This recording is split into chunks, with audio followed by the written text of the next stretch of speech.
Let's make lemonade. Okay. Let's go to work. That's the signal. Go. Six. It's beautiful.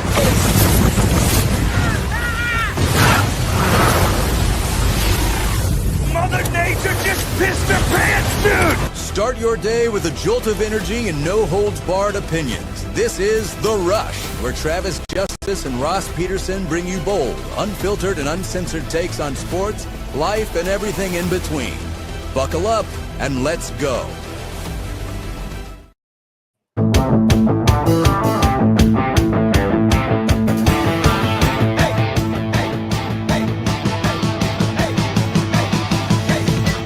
Oh, man, do we have a busy Wednesday for you. I mean, absolutely busy. Lots of stuff to talk about, lots of stuff to break. We got interviews coming up. Good to have you along this morning.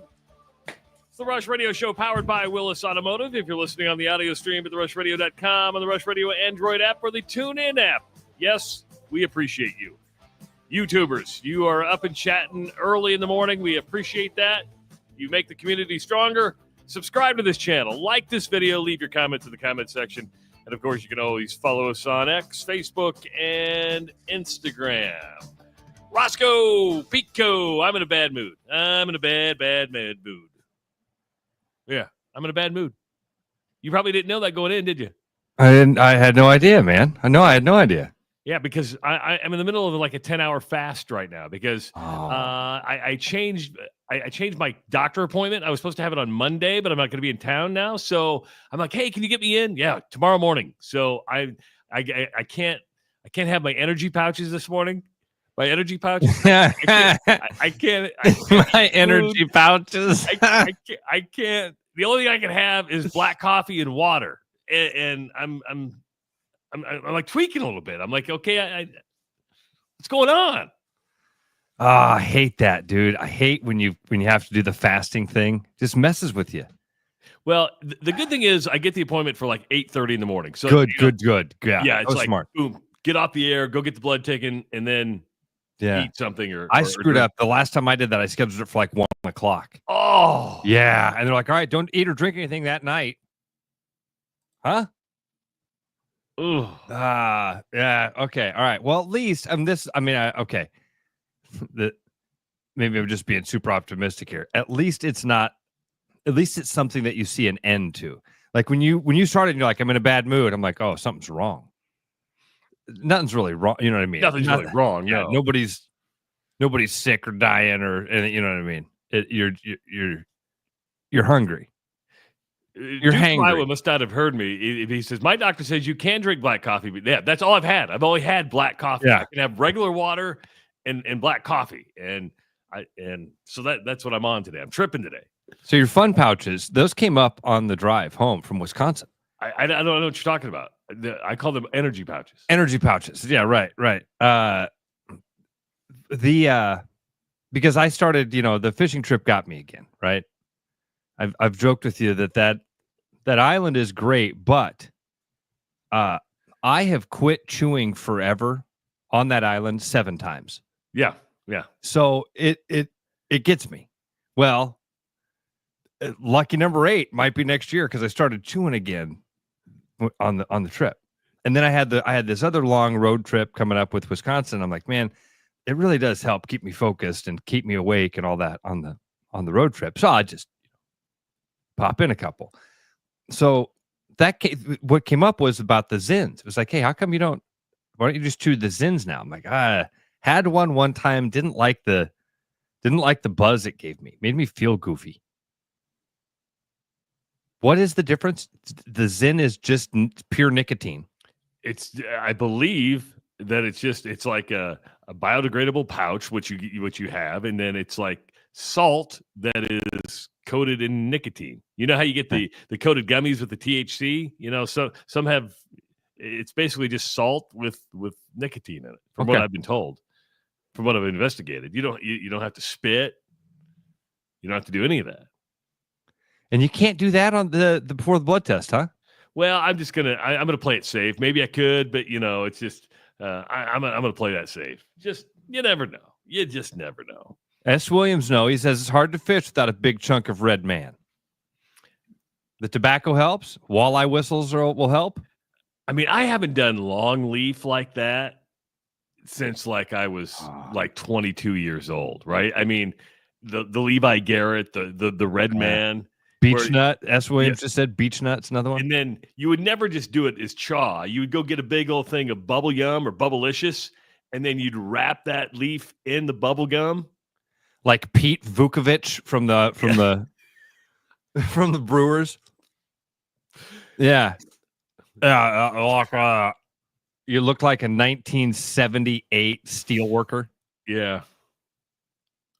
Do they still sell the long cut like that? Seen that stuff in a long time, dude. I bet it's out there somewhere.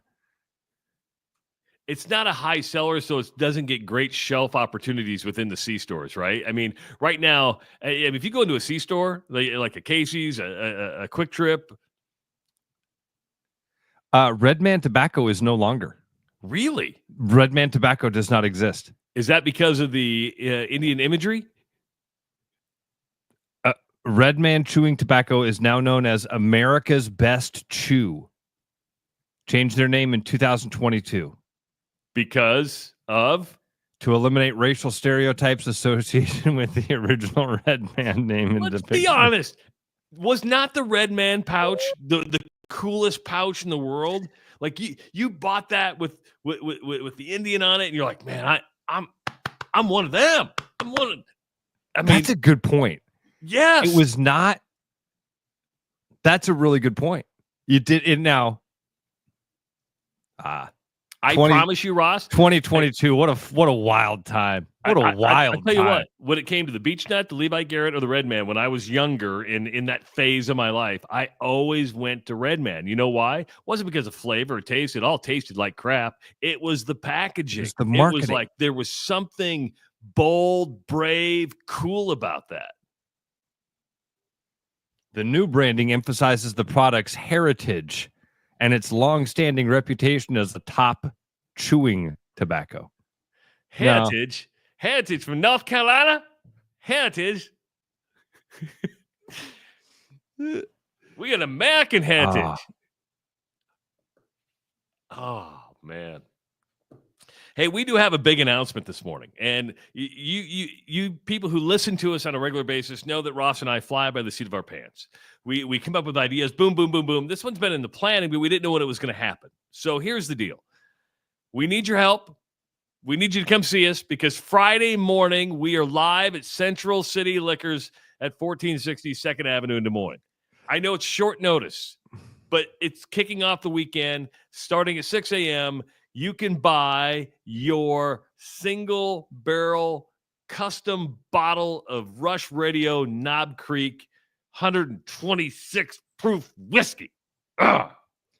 Friday morning, starting at 6 a.m., we're going to be live at Central City Liquors. Travis, I'm excited about the next. In fact, dude, next 2 Fridays, the Rush live on location. Yeah. Huh? Yeah. Huh? Look at us. So you're probably wondering, okay, how come this had to happen so fast? And the reason is my daughter is going to have her induced on Sunday. So we're probably heading to Mississippi this weekend. That would put me gone until next Friday, meaning we couldn't do the bourbon launch till a week after that. And I know Brian doesn't want to wait that long. And I'm like, so I was looking at schedules last night going, okay, can we make this work? I texted Brian and Ross, said, can you guys make Friday morning work? If I can make it work, let's do it. And then Brian got back already to incentivize you even more. If getting a bottle of this Knob Creek Rush Radio Show single barrel bourbon is not incentive enough for you enough, Brian said, hey, I'm going to talk to the Todd father.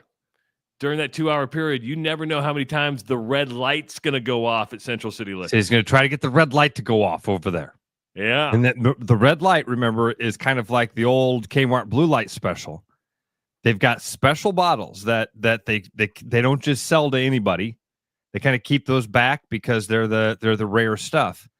And they've piled up so much rare stuff that they've decided they're going to display some of the rare stuff.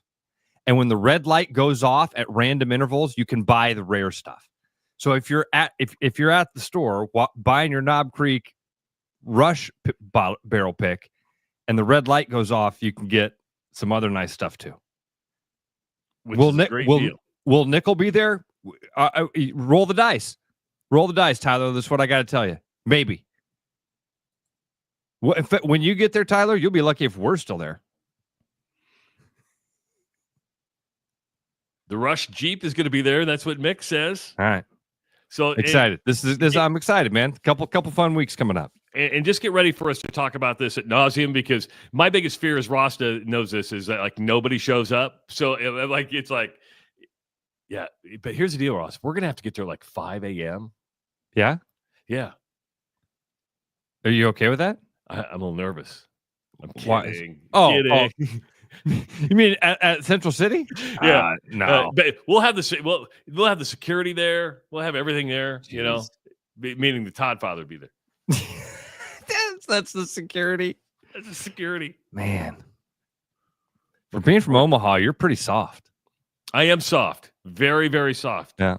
No, I live in Omaha. I'm from Iowa. Don't ever forget that. Don't ever forget that. For living in Omaha and being in a slap fight in Wausau, Wisconsin, you're pretty soft. You know, that made me soft. And it wasn't a slap fight. Okay. It was not a slap. It wasn't a slap fight. I'm just saying, where's the ring? Where's the ring? I've never lost a ring in a fight. Feel like there's got to be a lot of open hand swinging in order to lose a ring. A lot of flopping, a lot of Lamar technique happening. I see what you're doing there. You're trying to goat me. You're so damn mean. Oh, that's right. You're already in a. I gotta forget. You're already like hangry. I'm hangry. Yeah, can't have a Snickers.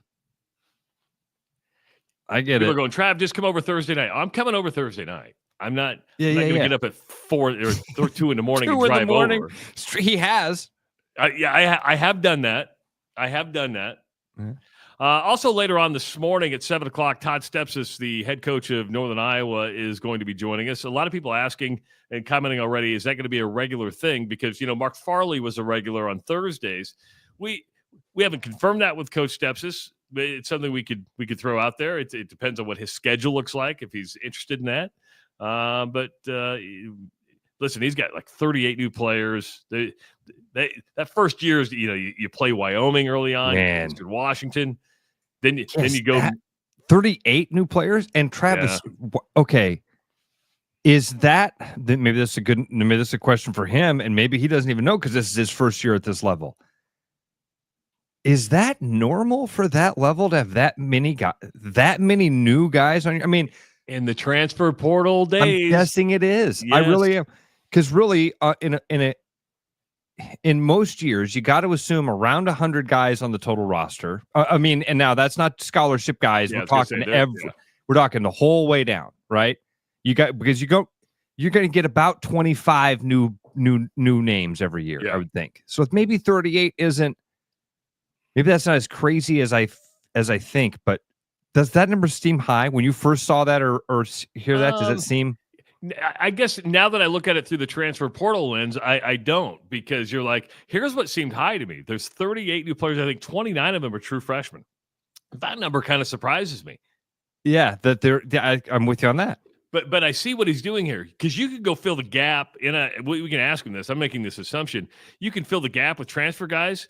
Or you can look long-term and go, okay, I've got a nucleus of freshmen that may take their lumps early on, or you build the culture and you build it with a freshman class that you hope sticks around for a little bit, right? And that makes a lot of sense to me. Mix of both. Yeah, I'm excited to talk to him.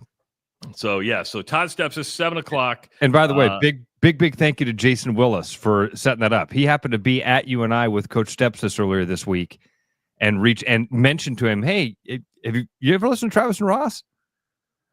Coach Stepsis was like, I'd join those guys. And so big thanks to Jason Willis for being an awesome partner. And when we say, hey, the Rush Radio Show powered by Willis Automotive, this is what we're talking about. I mean, Jason's like, and when you give a guy a car, that's what I'm assuming, and you go, hey, have you ever thought of doing their show? The answer is usually yes. Okay. It's the least I could do.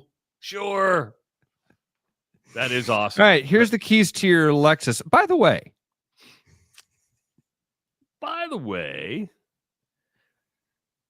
we'd like you to do this radio show. It's part of that Lexus deal.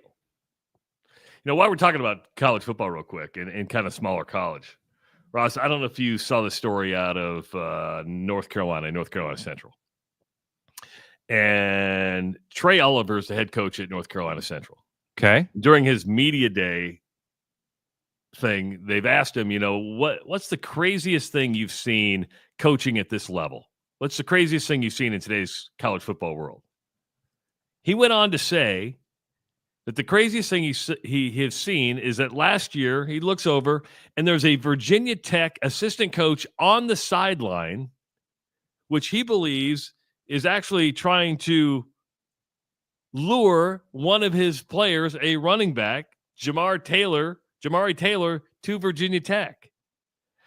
He said it took everything that he had to be restrained. He sees an assistant coach from Virginia Tech on the sidelines watching a player, and his assistant coaches calm him down and say, no, he's just here visiting. He's just visiting. What do you mean? What Division I assistant coach, even during an off week, goes, I'm going to go to North Carolina Central and just visit the campus? Now, Jamari Taylor did not end up going to Virginia Tech. He ended up going to Virginia. But you wonder, you can't, it's hard to keep somebody out of a stadium for watching. But you remember how, what's his name from Michigan? You're like, how'd you get on the sidelines? Connor Stallions. Yeah, Connor Stallions. How does a Virginia Tech assistant get on the sidelines at North Carolina Central? Or there's just not that many people at the games. You just walk up and go, stand on the sidelines. There are lots of things here, Trav. Okay, because this isn't the first time a Division I coach has shown up at North Carolina Central to recruit a kid. You're probably right. So I'm guessing what the coach is really mad about is that there wasn't actually any conversation, because most of these coaches, this is another good one for Coach Stepppsis. What a day to have him on. How does that usually work? What's the protocol? Coach Stepsis obviously is recruiting these freshmen and he wants them to be UNI Panthers, right? But if he strikes gold with one of these guys and you've got a conference player of the year that's a freshman, bigger names are going to come knocking. Buckle up. Coach Stepsis knows that's the game he's playing. What's the right way for that to go about so that you don't turn around and see Coach Ferentz standing there and go, whoa, who are you here to get? So there's something, I think there's something else at play in this particular story. I bet there's more to this story. And I do see that Virginia Tech is kind of looking into it to see what happened here, because there's something more here, right? Because a Division I coach being at North Carolina Central to recruit a running back, good. That means the kid's talented. But that's tampering. I'll push back on what you said about. You're right. It is tampering. Showing up at a game being so blatant. We all know tampering happens. Rarely do you see. It's usually back channels, like phone call. Hey, we like what you're doing. To show up on said field and watch is a completely different level. And Travis, if his assistant coaches seem to kind of know about it, are you in on the deal? There's more to this story. I would agree. That is, again, some of it does on the surface. Some of it doesn't seem odd. You're absolutely right. You turn around and there's a Division I coach standing there on your sideline. You're going to have some real questions. But it goes back to what Mickey Joseph said at Grambling. He goes, listen, I'm more than happy that my guys get to go on and play at Ole Miss or LSU. I just need compensated for the work that I've done. And what I mean compensated, the program, you're hurting those programs by taking those, especially if they make an investment of their own NIL dollars, which is not going to be a lot at North Carolina Central. You want to come recruit? Look at my guy. Fine. Here's the buyout. This is buyout. It's the right word. Buyout.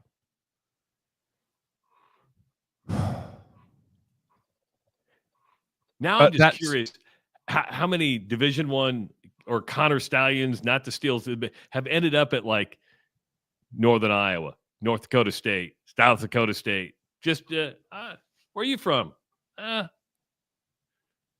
How do you get on the sideline, dude? I don't get on the sideline at Grand View without reaching out to Troy Plummer. You think an assistant coach that says, "Hey, coach, don't worry about it. He's just here watching," slips him a little sideline pass? Could be. Yeah. Could be. Interesting. The interesting part about this is that, and you brought it up, is that it's really the first time a major school has been called out for tampering. Usually you have the innuendos. Oh, our guy. When you come out and say, "Hey, we had a Virginia Tech assistant coach on our sidelines looking at our running back," you just totally outed a university which has no choice now but to investigate tampering. Yeah. I mean, usually there's a good old boys network. Here's maybe the unspoken part of this story too, right? Is that because you kind of alluded to it there. You're like the Connor Stallions thing. How many times has a coach been on a sideline he shouldn't be on that we don't know about? We didn't know about this one when it happened right away. We didn't know about the Connor Stallions one until the freaking documentary, or you know what I mean? Until things started coming out a year later. So it happens a lot. The unspoken thing of this is how bold and brazen they're becoming. That's how often it happens, and that's how often they get away with it, that now they're just like, dude, screw it. I can stand on the sideline. We're almost to the point where I can wear my gear on the sideline. Well, if you go to a junior college game, that happens all the time because you're recruiting those guys to go to the next level. Are we starting to just look at these small schools? You're just a JUCO to us. We're just going to show up and start recruiting. But you're right, the brazenness of it. But this might be a good one, and maybe Coach Stepppsis hasn't. Honestly, he's been at this level. Got to be drinking from a fire hose these first couple 100%. You know what I mean? And maybe this is the type of thing he hasn't even thought about yet. Oh, I think because I'm sure he went through it at Drake. I mean, he had good enough teams to where. Good point. Does somebody, if you're good enough to go to that next level, and it may happen, but he's going to experience it even more just because you're up a different level. So again, Todd Stepsis joining us at 7:00, and be our first conversation with him on the new show. So that'll be good. And first conversation with him in purple. Oh yeah. Yeah. Well, we talked to him right after he got the job. So that's right. I forgot about that. Okay. Yeah. Yep. Yeah. You an EA Sports guy, Ross? Love EA Sports. Grew up with it. Okay. And it's in the game. You have to explain something to me because I've never had Madden. I've never had college. I've never had. You're not a video gamer, dude. You missed it. Not a video gamer. Your life. You were lucky enough to miss it. I'm lucky enough to miss. I like the way you put that. Yeah. So they put out the 99 Club yesterday. What is the 99 Club? These are the players that are rated basically perfect in the game because you can be 99 is the overall rating from 0 to 100. Okay. And basically it's 0 to 99. So the best players in the game will get that highest rating. So does it make a difference as you're playing said video game? I mean, does it give them extra power? It does. It makes that individual character on the video game a better performer. Okay. Yes. So Travis, each one of your characters in the game, it mimics real life. This is why people love the game so much, because the attributes of the characters in the video game so closely mimic the real attributes of a player. If you have Tyreek Hill, he's going to be faster than the defensive back that is covering him in the video game, because Tyreek Hill's faster than the defensive back that's covering him in real life, right? So they change the individual attributes of each player. So Tristan Wirfs has a better run blocking rating than most of the players in the game. Does that make sense? So every single player throughout the game has different attributes, 0 to 99, of every single thing you could imagine. Jumping, agility, acceleration, catching ability, kicking ability, throwing accuracy, throwing power. All of these little things are judged on a 0 to 99 basis. And then you get an overall rating at the end of that says how good of a player this guy actually is total. Can that adjust during the season? Or are you a 99 for the? Okay, so there's two things happening here. So if you buy the game and you put the game into your console and you play the game, that guy's going to be a 99 all year long. Okay. But let's say throughout the season he gets hurt, or throughout the season he starts to perform not so great, and now they realize he's not performing at that 99 level anymore. If you're playing online, which most guys are playing, they buy the game, but then they actually play online. That updates on to the minute. Like every couple of days or so, they go in and adjust those individual ratings for individual players. So being a 99 to start does not necessarily mean you'll be a 99 online for the whole thing. Okay, and here are your 99ers to start. And that's a nerdy breakdown of video games. Yeah, well, I need a nerdy breakdown because I've never been in this world. But Saquon Barkley is a 99. Yeah. Lane Johnson, a right tackle for the Eagles, a 99. This is where I have a hard time putting 99s on like linemen because to me when I'm playing a video game, I'm either like the quarterback, I'm the receiver. I mean, you're not playing all positions, right? But those positions are impacting the play. So if you don't have a very good offensive lineman and you're going against a very good defensive line, just like in real football, your quarterback will not have as much time to throw the ball. You'll get sacked. Your running back won't have holes to open. You know what I mean? This is why people love EA Sports and Madden and stuff, because that's their line. If it's in the game, it's in the game. If you have to have a good left tackle in real football, you have to have a good left tackle in EA Sports. And that's kind of how they take that to the extremes. Josh Allen, a Club 99er. Lamar Jackson, a Club 99er. Jamar Chase, a Club 99er. Justin Jefferson, a Club 99er. Okay. And Myles Garrett, your Club 99. Okay. Josh Allen and Lamar Jackson, are they two very different quarterbacks? Two very different quarterbacks. And so I think that's kind of cool that they can both end up as 99s because you don't have to have one skill set in order for the game to recognize you as being a great quarterback. Are those the two best quarterbacks in the NFL? Ooh. I don't know. Where's Patrick Mahomes at? But Patrick Mahomes makes a lot of mistakes too. Yeah. There's a difference between probably technical and just overall gamesmanship and be able to make something happen, right? I would say Lamar Jackson's probably. It's hard not to argue that he's the best quarterback in the league. I'd agree with that. So, all right, 515-517-2303. Again, Todd Stepsis coming up at 7 o'clock. We'll talk some Northern Iowa football and also the gauntlet that is the Missouri Valley Conference when it comes to football. It is the Rush Radio Show powered by Willis Automotive. The Rush Radio is now on the free TuneIn app, allowing you to enjoy the show on Apple products and Android Auto. Download the free TuneIn app and search The Rush Radio to take Travis and Ross wherever you go. Your house wasn't built for bats, birds, or raccoons, but try telling them that. At Bats and Bugs Pest Solutions, we've been helping Iowans take back their homes for over 20 years. We use cost-effective, eco-friendly methods to solve wildlife and pest problems the right way. Whether it's bats in your attic, birds in the vents, raccoons in your chimney, or moles in your yard, we have long-term solutions.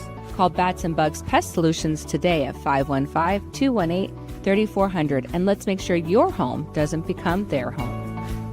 The Royal Mile, where everyone's a wee bit British. The Royal Mile is downtown Des Moines' living room with classic pub favourites. Pair them with a glass of whiskey or an expertly poured Guinness. It's bloody brilliant. The Royal Mile, a proper British pub. There's always something new at Fong's Pizza. The patio is open and ready for you, your friends, and an ever-changing menu of tiki drinks. Or try our new noodle dishes alongside your favorite slice. It's all happening this summer at the new Fong's in the East Village. Thinking about buying a home? Get pre-approved in 30 minutes with Gary Presnell at Northwest Bank in Des Moines. Gary offers first-time home buyers programs, VA, FHA, IFA, and conventional loans. Call Gary at 515-975-6767 or find his profile at nw.bank. Member FDIC Equal Housing Lender. You know, Brian, at Central City, we really do have the best selection around. I know. High-quality stuff you can't find anywhere else. Whistle Pig, plantation rum. Yeah, and over 150 of the best scotches on earth. And a ton of bitters, mixers, and more. You know what we are? High class. Definitely high class, yeah. Make way for the natty. Okay, maybe medium class. Central City Liquor is home of the 10% cash coupon. And the Wooden Nickel program.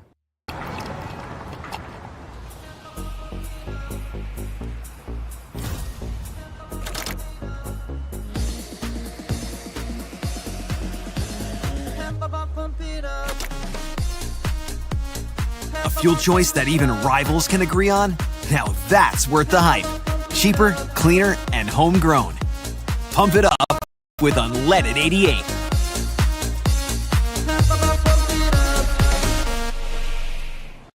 After Hawkeye football games this fall, Travis and Ross are right where they belong, with you taking your calls and giving unfiltered feedback. Right after Hawkeye football games, it's the Black and Gold Rush on the RushRadio.com, the TuneIn app, and on YouTube. Brendan Santone here with Willis Cadillac. Bringing in the month of July. We are having quite a few specials, especially on the lease side of all 25 EV models, as well as having 26 CT5 and 4s show up. So we do have a few on ground. A few 25 models are available left for the CT4. We do have available Escalades and Blackwings available for you to purchase. Visit us online at williscadillac.com or stop in and visit us here on 100th Street over in Clive at the Cadillac store.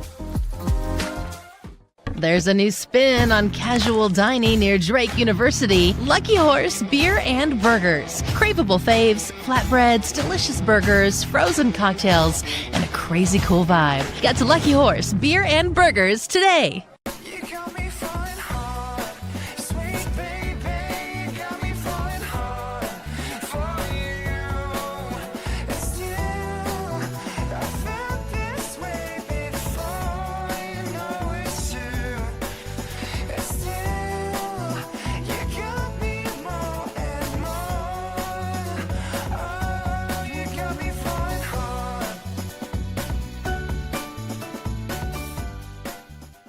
The best bread is made from scratch, freshly baked with locally sourced ingredients and love. At Big Sky Bakery, we take great pride in our delicious products. We know you'll enjoy them almost as much as we enjoy baking them. Find us at the downtown Des Moines Farmers Market every Saturday.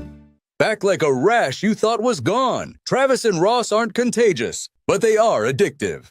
It's the Rush Radio Show, powered by Willis Automotive. Like this? Like this? Just me. Travis's internet died, so he's fighting to get it back. Sure struggling for his life right now over in Omaha. That's all right. We got Coach Stepppsis coming up here at 7 o'clock. We're going to be chatting with him a little bit, hopefully starting something kind of fun with him.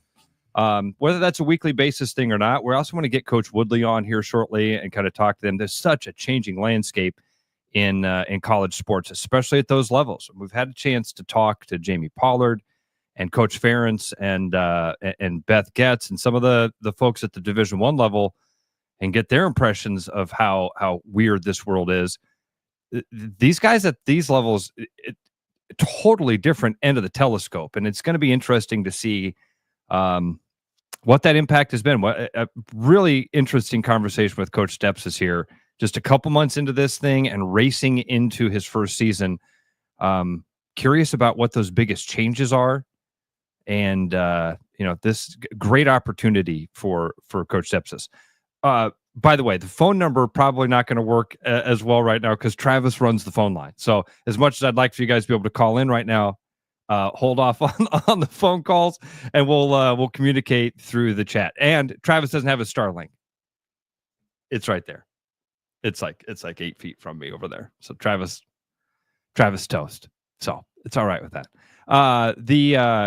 Yesterday when we were getting off the air, I told Travis about this really cool article that I had found. We were talking about Rhino, passing of Ryan Sandberg and kind of what he meant to us as, growing up. He was a quintessential figure of my childhood. And if you were to get a group of guys my age from Des Moines together, it'd be him, it'd be George Brett.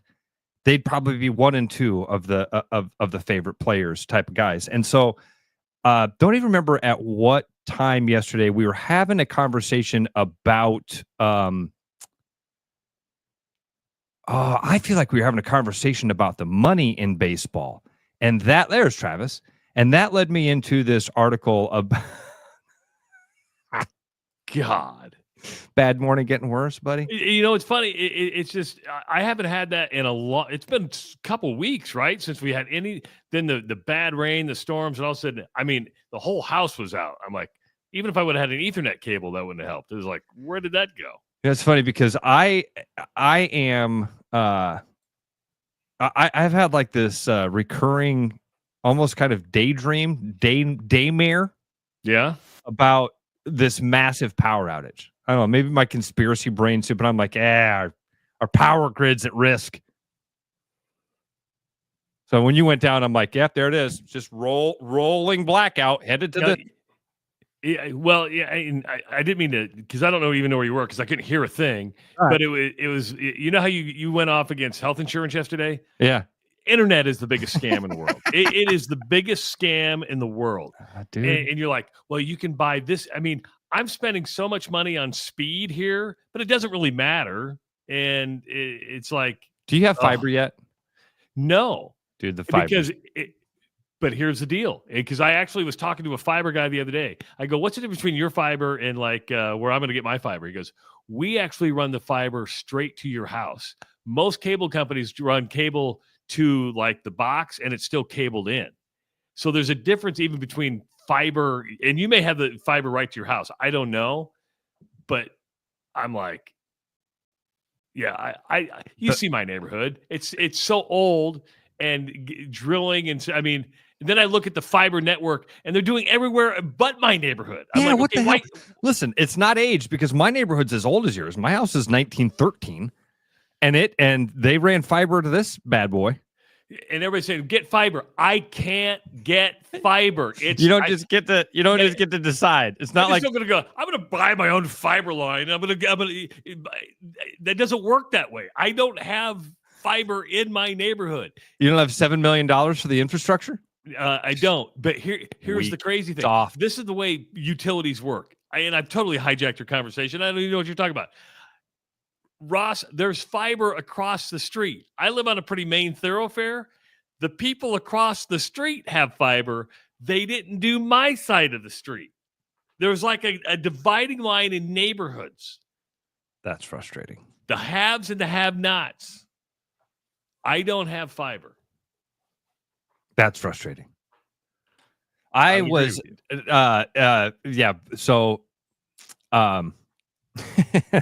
love Dusty. This is no fiber. Sorry, I don't speak poor.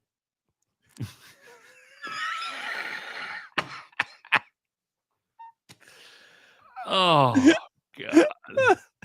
I was mentioning that article that I mentioned it to you again right before we came on the air, because I did find it fascinating, and I hope that other people would find it as cool as I did. And it was from I don't even remember what rabbit hole of series of links. And I've even tried to go back to my internet and source what led me here, but I don't remember how I got here. So just here's the finish line. I found this era adjusted baseball stat. It's a really, really weird website. ECK-era-adjustment.web. ECK era-adjustment.web was the name of the website. And then there's some other stuff after that. So basically, it takes the top 100 career era adjusted baseball players. It has adjusted for the era that you played in, how good were you against the competition that you actually played, and then compared that against the history of baseball. And it came up with a composite list of the 100 greatest baseball players of all time. And maybe it was the nostalgia of talking about Ryan Sandberg yesterday, and Kirby Puckett, and George Brett, and Ricky Henderson, and all these great, and Nolan Ryan that led me down this rabbit hole. It's a fun little ride. Okay, so when you say all time, are we talking like modern era of baseball? Are we going back to this goes Wagner days? All the way back. This goes all the way back. I mean, yeah, Ty Cobb is number 8. Babe Ruth is number 4. Cy Young, I remember, was on the list, but he's way down. Mel Ott is number 20, to give you an idea. So this goes all the way back. Hall of Famer Mickey Mantle is number 28. George Brett was number 40 all time. Nolan Ryan, number 43. Now, there would be a lot of people who would push back on Nolan Ryan being 43, right? I mean, both ways. Yeah. Both ways. I always think of Nolan Ryan as one of the best, and a lot of people are like, yeah, he walked more people than anybody, which is both true, by the way. Then there's just fun names like Mike Mussina. Mike Mussina. Remember Mike Mussina? Pitched for the Orioles, pitched for the Yankees. Yeah. 50th greatest baseball player of all time, according to this. Hold on. If you would have told me that, is Mike Mussina a Hall of Famer yet? Yeah. Okay. And in fact, 51 is Rod Carew. To give you an idea of how good of a career Mike Mussina had, 51 is Rod Carew. Wow. We mentioned Ozzie Smith earlier, number 59. Fergie Jenkins is 60. Derek Jeter is 61. Cheater Robinson Cano is 66. You got Joe DiMaggio, 71st baseball player of all time. A lot of people would have said Joe DiMaggio. I think Travis froze again. That's great. No, I'm here. Oh, yeah. Okay. Number 100, Mark Burley. Mark Burley, the 100th greatest baseball player of all time. Number 99, Tony Gwynn. See, I'm going to push back on the Tony Gwynn at 99. I think he should have been a lot higher. Now, how did they break this down? So I'm trying, dude, again, I wish I could find how exactly I found this article. This was from a projecteuclid.org. There was an article that was called Comparing Baseball Players Across Eras via Novel Full House Modeling. And then it had a link to this is just a stat group. This is not so like somebody was like, this is somebody trying to get their guy to the top. They literally were just a bunch of nerds that were like, hey, what happens if we apply baseball into this model that we have? Does it work? It's a GitHub repository containing further analysis and reports. The repository can be viewed at github.com. They've also created a website that contains the top 100 rankings by EB WAR and EF WAR and era-adjusted stats for all qualified baseball players from 1871 through 2023. You know, when we think of Tony Gwynn, and help me out here, you know, when you think of Tony Gwynn being at 99, do we think of Tony Gwynn just basically because he was a great hitter? Does it take into effect how good of a fielder he was? I mean, is that... I think this is just offensive statistics, Travis. Okay. Yeah. Who was number one? It's not in the Hall of Fame. Number one is not in the Hall of Fame. Neither is number Barry 3. Bonds is your number one player in Major League Baseball history. Barry Bonds is number 1. Willie Mays is number 2. Roger Clemens is number 3. Wow. 2 of the top 3 all-time baseball players by unobjective stats are not in the Hall of Fame. Number 4 is Babe Ruth. Number 5 is Henry Hank Aaron. Number 6 is Alex Rodriguez. Number 7, one of the best baseball stories of all time, Stan Musial. Number 8 is Ty Cobb. Number 9, Greg Maddux. And number 10, Albert Pujols. I think number 11 would shock some people because we've talked a lot about those 80s era. Johnny just asked, where's Pujols? Number 10 all time. We talked a lot about those 80s era stars and the guys that meant a lot to us. And nowhere, not in the chat, not in our conversation, did anybody mention the number 11 baseball player of all time, Mike Schmidt. I grew up with Mike Schmidt, so I remember playing with the Phillies. So, but I don't know if I ever thought of him as like in that elite. I knew he was a Hall of Famer. I knew he was good when I was playing, but I didn't know if he would be that high on the list. Dude, where was Ted Williams on this list? Number 14. Okay. Ricky Henderson, number 13. There's lots of fun. This is a fun list to go through. It was an interesting ride. You know the story about Stan Musial? You know he came up as a pitcher? No, I did not know that. He came up as a pitcher.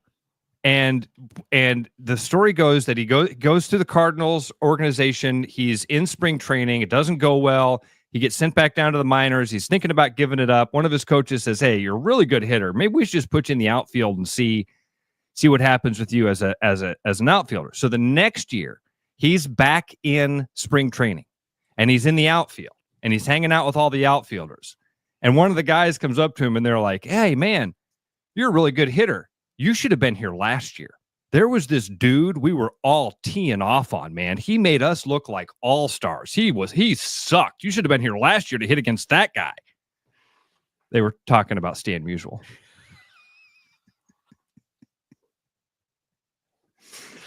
The fact that they didn't remember that was the guy throwing it, man. And then the guy ends up with a statue outside of the stadium. Isn't that incredible? People asked about Ichiro. He was 98 on the list, which is, again, Ichiro didn't play Major League Baseball until he was 26 years old, so he missed out on a huge chunk of stuff. Another person asked about Pete Rose, and I'll be honest, I do not remember seeing Pete Rose's name. If Pete Rose is in the top 100. 47. Okay. He's there. Okay. So, yeah, fun list. Fun thing to go down. All statistical based, right? That's it. It says these era-adjusted stats are obtained from Full House modeling. This model computer era adjusts statistics, words are hard, through a principled balancing of how well a player performed versus their peer and in the size of the MLB talent pool. Under this model, great all-time statistics requires that an MLB player is both better than their peers and played during a time in which the talent pool is large. In this way, the model constructs an even playing field that extends across eras. You can learn more here. Yeah, you just informed me probably more than I wanted to know. I'll tell you that. I do find it interesting that Roger Clemens is number 3 and Barry Bonds is number 1. And again, making the argument for the Hall of Fame, it's petty BS that they're not in the Hall of Fame. It's just petty, and you can whatever. Well, speaking of, I love that people in the chat now are asking for random players. Where's Vance Law? Where's Andy Van Slyke? Give me Andy Van Slyke, would you? Great name. Great name. Danny Tartable. Dusty wants me to find Danny Tartable. Where's UL Washington? I need some UL Washington. Oh, man. But you know what? Give the website again so people can go look at the list themselves so we don't have to. Man, dude, it is eceraadjustment.web.illinois.edu. Let me try to find the website, Travis, that I sourced this through and how I actually found that, because, man, it's gone. Yeah.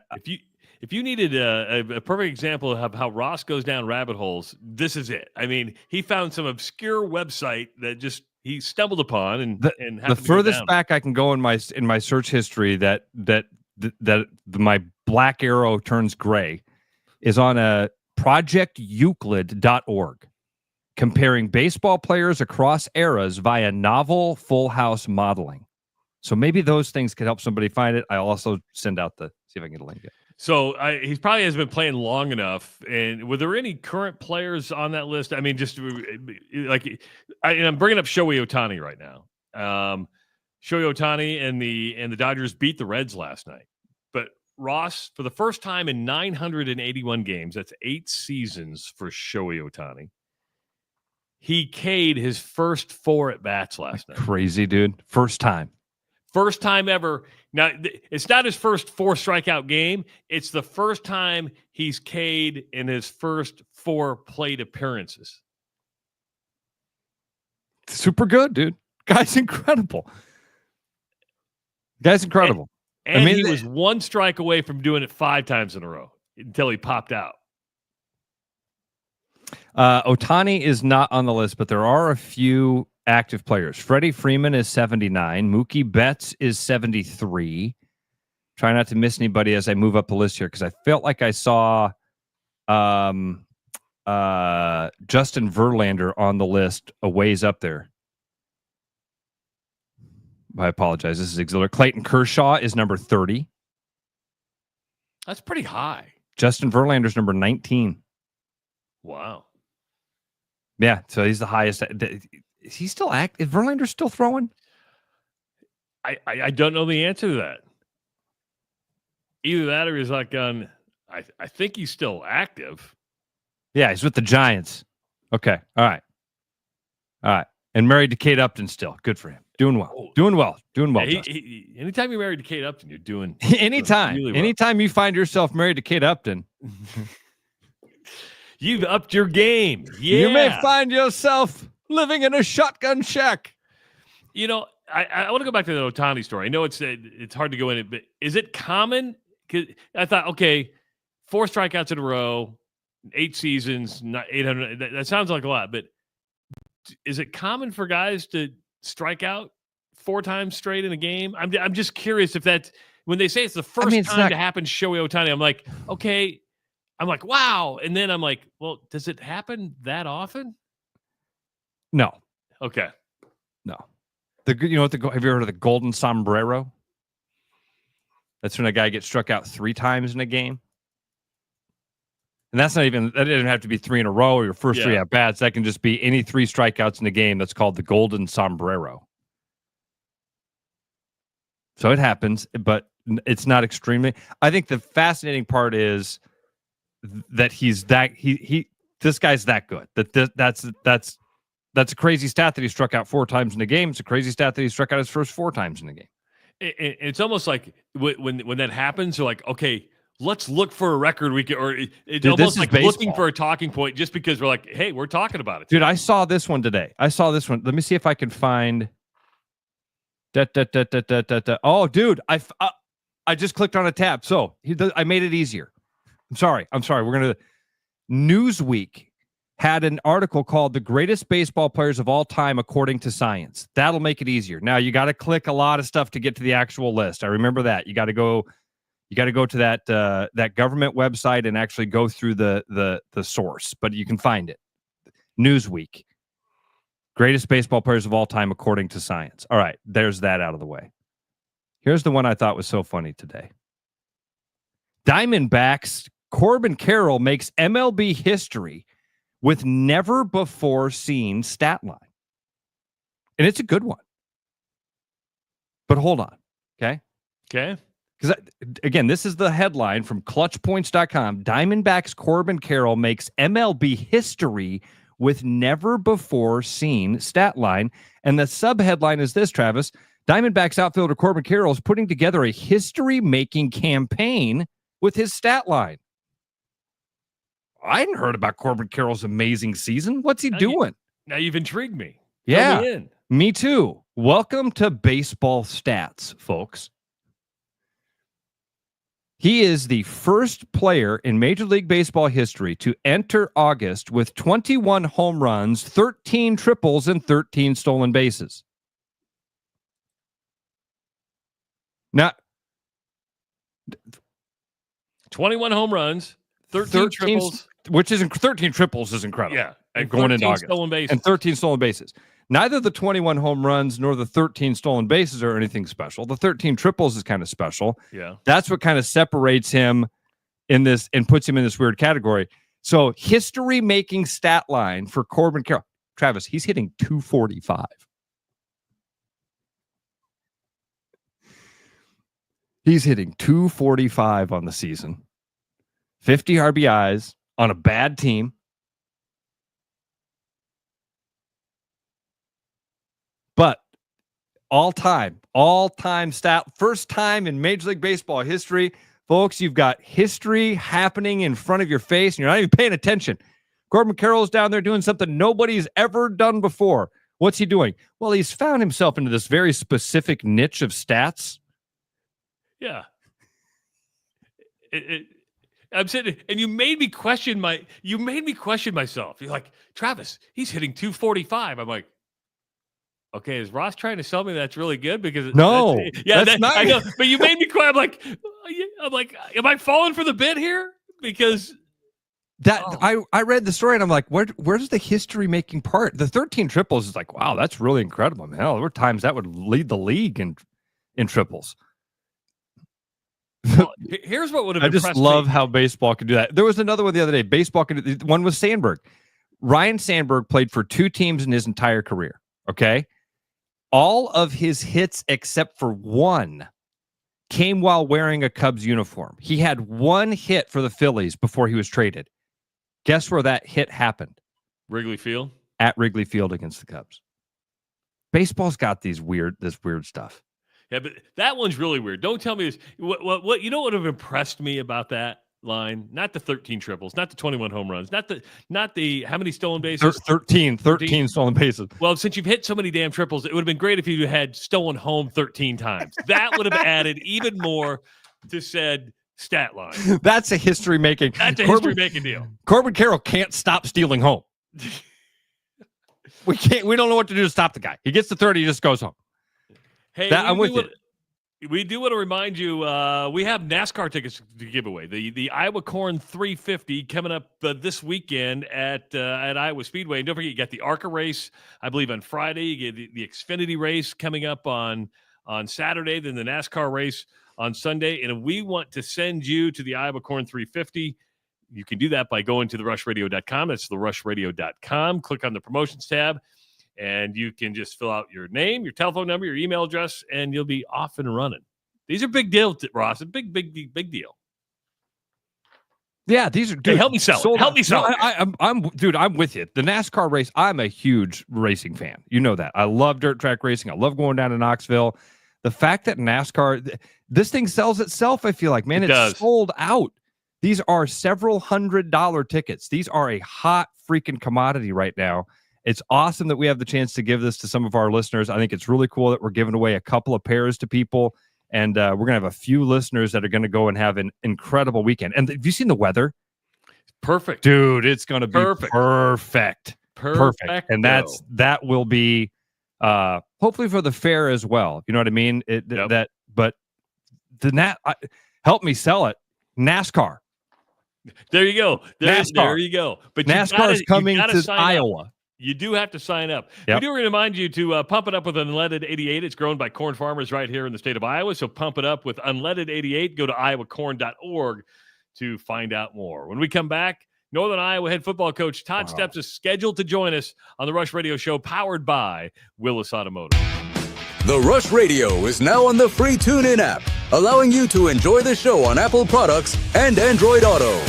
Download the free TuneIn app and search The Rush Radio to take Travis and Ross wherever you go.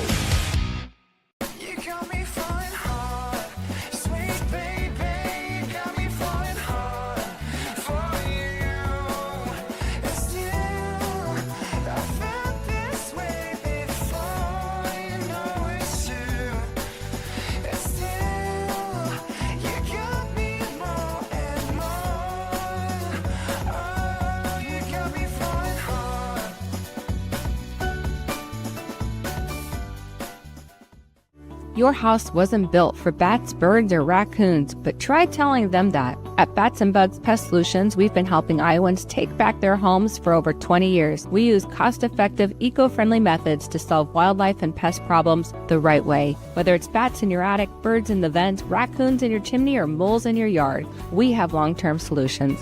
Call Bats and Bugs Pest Solutions today at 515-218-3400, and let's make sure your home doesn't become their home. This July, splash into savings at Willis Chevrolet Granger, where the deals are heating up and the prices are cooling down. Right now, get 0% for 36 months on the rugged and reliable Silverado 1500. Looking for a mid-sized truck? Drive off in a new Colorado with lease payments starting at just $399 a month. Head to Willis Chevrolet of Granger today or visit us online at willischevy.com and make a splash with your next ride.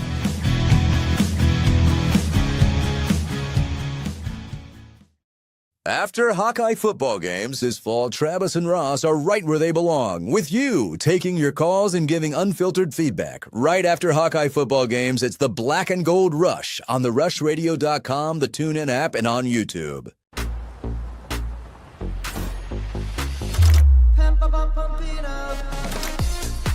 fuel choice that even rivals can agree on? Now that's worth the hype. Pump it up with unleaded 88.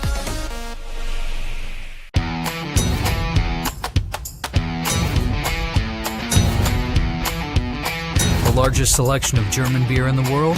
You'll find it at the Hessen House.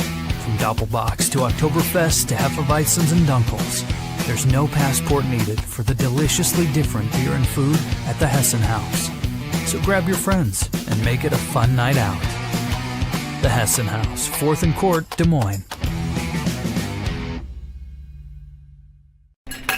You know, Brian, at Central City, we really do have the best selection around. I know, high quality stuff you can't find anywhere else. Whistle Pig Plantation Rum. Yeah, and over 150 of the best scotches on earth. And a ton of bitters, mixers, and more. You know what we are?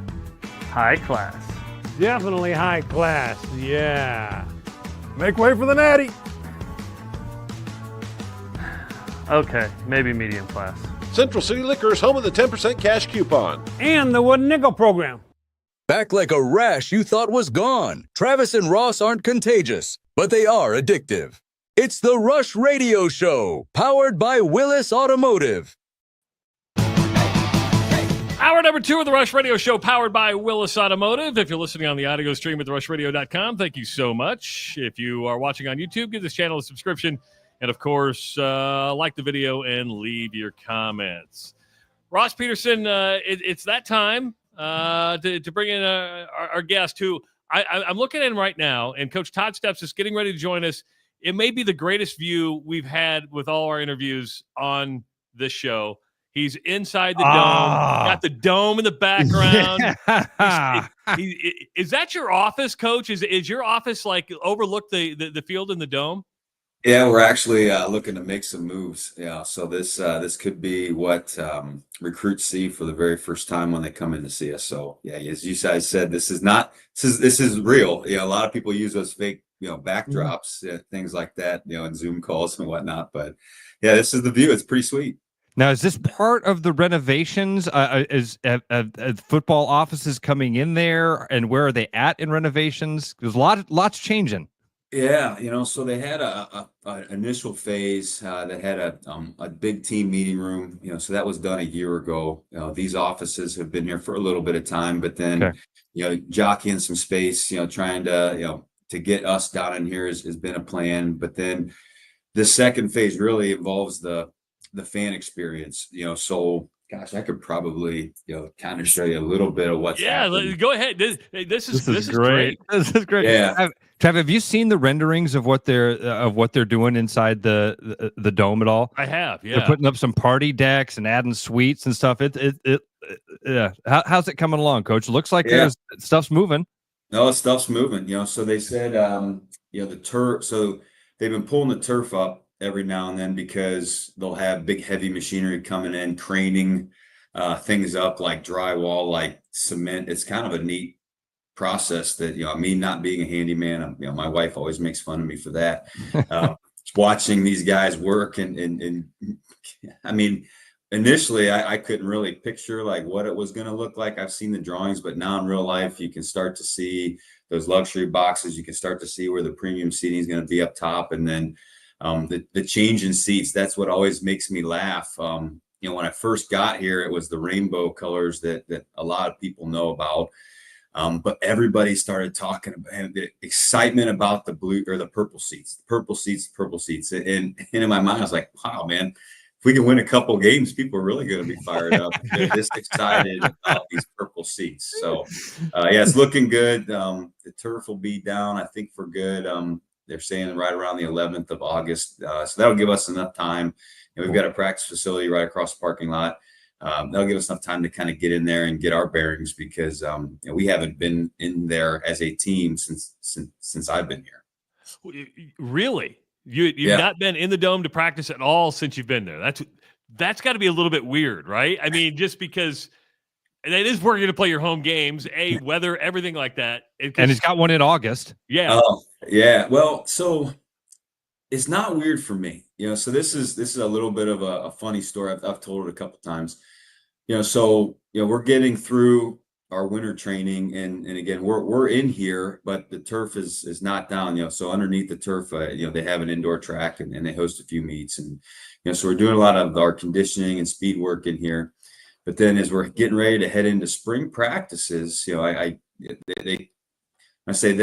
facilities they're really cautious to inform me that the dome will be offline for spring, and we will be outside for all 15 practices. And I'm like, well, I've never been inside in 26 years of coaching, so I've got no problem with this whatsoever. But yeah, lo and behold, the very first practice in March, it was kind of sleet, kind of freezing rain, kind of all that stuff. But walking out to the field, the team that was used to having, a place to go when the weather's crummy, I thought would have a bad attitude, and they have. They were excited to be out there. They're having a great time in the sleet and the rain, and I thought that was kind of the point where I thought we were heading in the right direction. And we did a prospect camp in here right around when the Shrine Bowl happened. So the turf was down, for that All-Star game, and 3+ hour camp. Usually, my neck feels sunburned, I'm sweaty, and I walked out of that camp feeling a little soft. I'm like, man, I didn't feel like I worked very hard. It was 70 degrees and kind of nice, and boy, this could get kind of comfortable. So, we need to practice in here, get used to it, but we need to make sure we go outside for when it's not so nice. Coach, what's been the biggest adjustment for you going from Drake to Northern Iowa? And is that building a roster? How much did I see? Look, you got to 20 or 32, 38 new guys in, something like that. That's I get asked that question, like, what was the very first thing that you had to do? And I think you guys know this. I mean, you guys have been working together, for quite some time, and I've always enjoyed listening to you. And this is great new. Well, thank you. I'm doing it on a video call. Yeah. But you got to surround yourself with the right people. So right from the jump, it was getting a coaching staff in place that believed what we believed in, and then getting a team that wanted to be a part of this program and kind of the direction that we were headed. So gosh, that first week, I was buzzing all over the state trying to figure out, okay, who's still available. Fortunately for us, I got hired on a Tuesday, and then that next day was the December signing day, and we were able to sign all of those players. So that was a great indicator of them committing for the right reasons, and also the previous staff doing a nice job of keeping those relationships consistent. And and then the timing was kind of right. We were able to add some mid-year players because rosters were getting reduced in state here. So Iowa had to trim their roster a little bit, and they were all players that we recruited coming out of high school, so we knew their families. We knew them quite a bit.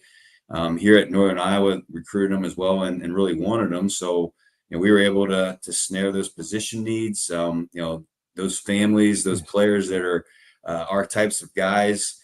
Able to get a couple more, from Tulsa, which is like kind of random, but one of our assistant coaches, his younger brother was doing a grad transfer year. So, he's coming up and playing defensive line for us. His best buddy is going to be a running back for us, came from Tulsa. So it all kind of came together. And so the staff, the roster in place, and then it was just a matter about, how quickly can we get to know one another? How quickly can we get connected and trust one another? And, hopefully have a great product here come August 30th.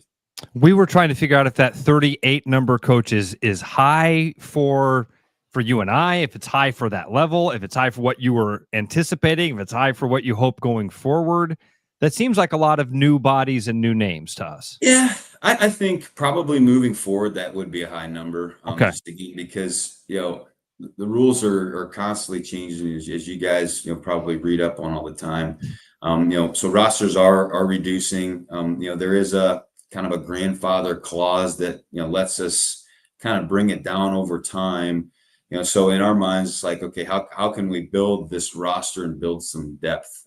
So while we have 118 guys on our roster right now, there's going to be 13 of those guys that are kind of grandfathered in to make sure we're at the right number. And, I think, we wanted to make sure, we think that we have some really good talent.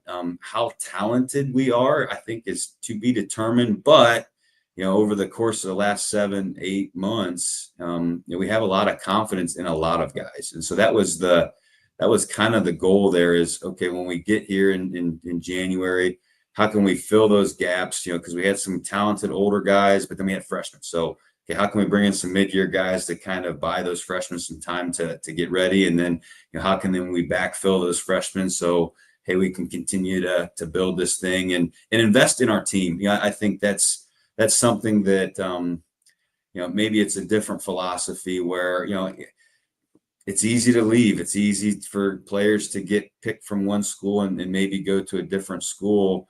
If you build your roster the right way, you can have a next man up mentality and invest in your team as opposed to looking elsewhere to solve problems. So it felt like, okay, let's get a good base going this first year, and then let's continue to find our kind of guys and hopefully retain, which is, I think, going to be critical in this era.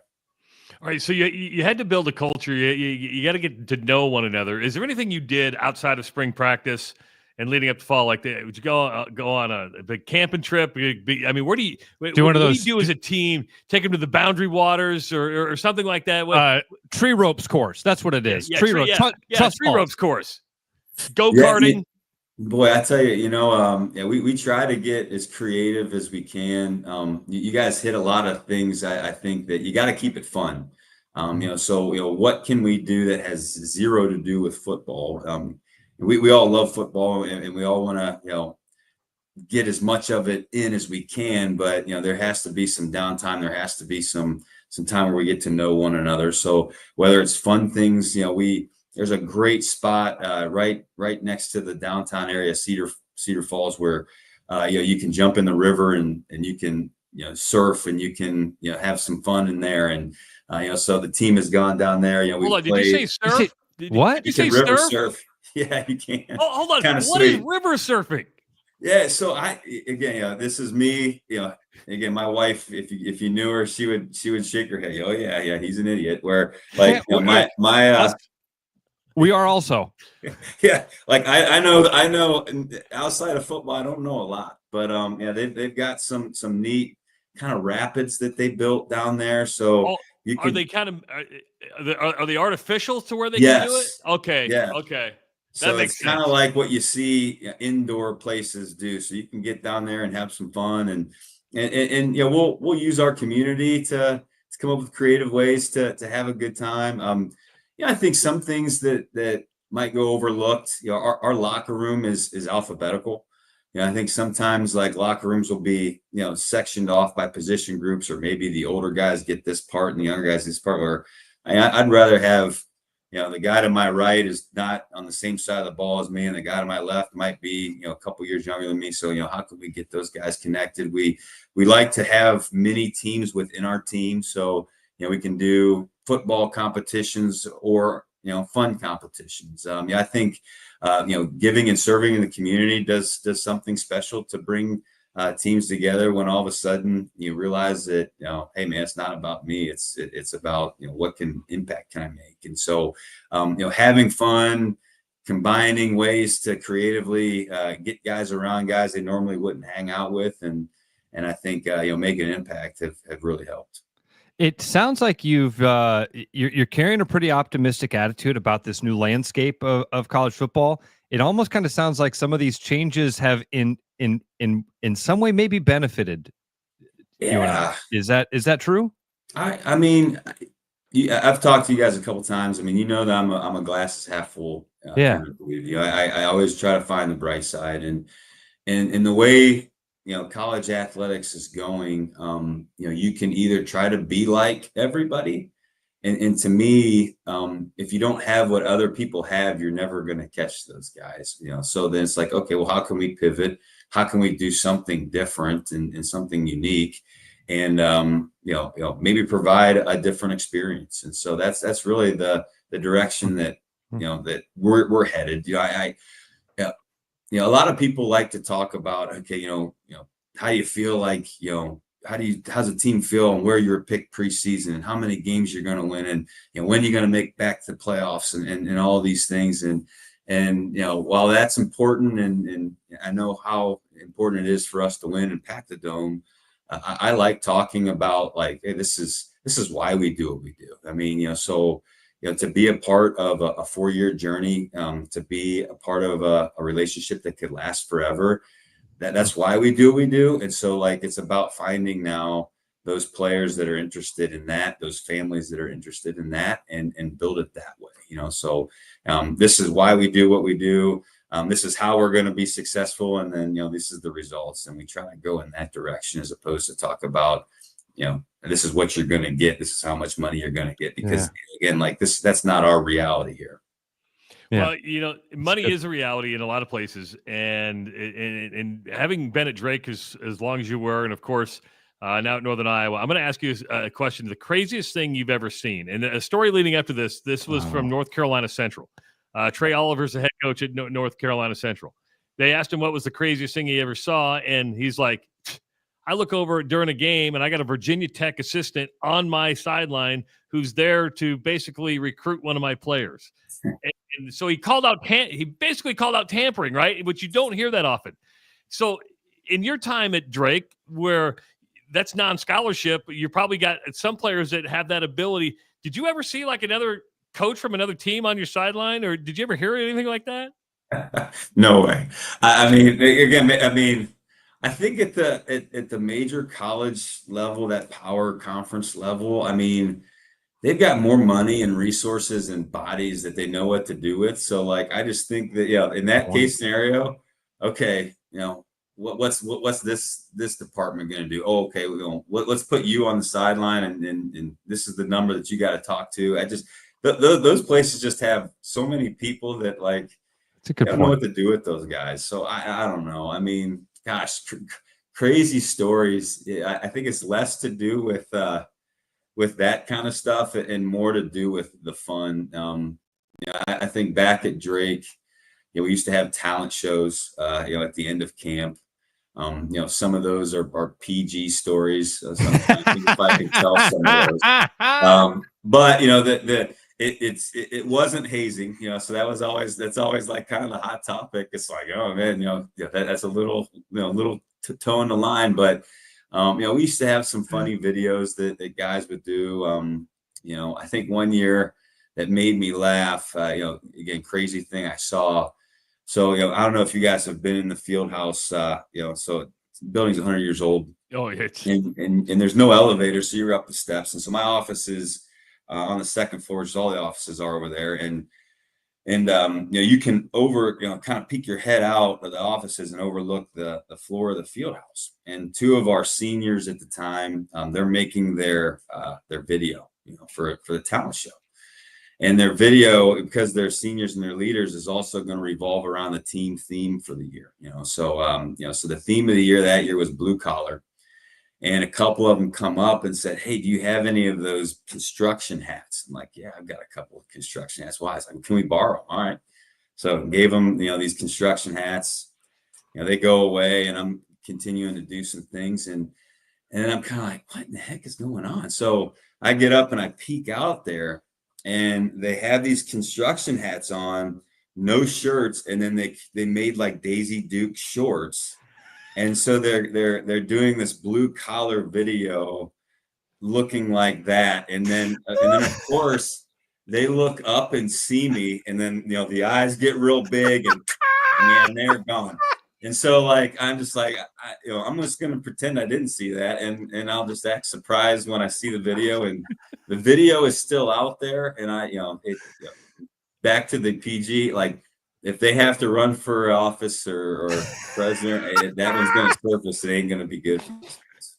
I like how you describe it. They ran like they got caught on the Coldplay Kiss Cam. That's great. Oh man, that's exactly what it was. The heads all snapped up and saw me, and man, it was just like, oh no, and then and they were gone.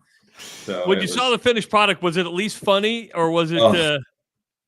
It might have been the funniest video I've ever seen. I mean, it is that good. Like I said, it is not PG. It is not for for anybody that is sensitive, it is kind of out there. But knowing those guys, shoot, one of them had a the marching spike, that old school logo. One of them has a tattooed right on his one of his butt cheeks. So that's the type of guys we're talking about. They're pretty comfortable in their own skin, I think. Oh, that's great. That's a great idea to do a talent show, Coach. Yeah, I think that's really fun. Have you it is. enough? So you've had guys that just have stupid human tricks and stuff like that too, right? Yeah. So and that's something we'll do here. So at the end of training camp, it's kind of a like, hey, this is our, now we're into the season, and so we take our roster and we actually divide them up into 12 smaller teams, and again, a way to connect them. They have a leader. Within that team also has a mentor and a mentee for, there's freshmen and then guys 2 years older. And then they, one of the things they do is they eat breakfast together as a group, but then that team is in charge of what they're going to do for the talent show. So some guys are really talented.